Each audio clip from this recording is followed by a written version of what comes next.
องเมื่อสุกุลเนาะเอามื้อนี้ก็มาคบกับเบาเคน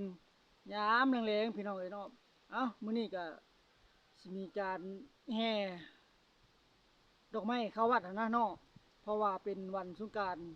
มื้อสุดท้ายพี่น้องเอ้ยไปครับเบิ่งเฮาชมกันว่าเข้าแห่ดอกไม้สิมีการม่วนซื่นส่ำใดเนาะไปครับเบิ่งเฮาชมกันบัดนี้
ตอนนี้ก็ลงมาแห่ต้นดอกไม้เนาะอยู่วัดพี่น้อยเนาะคนหลายแท้หลายหวานนุ่มขี้เมาทั้งนั้นเลยพี่น้องผู้หญิงผู้ชายเนาะนี่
ช่องเฮินเพิ่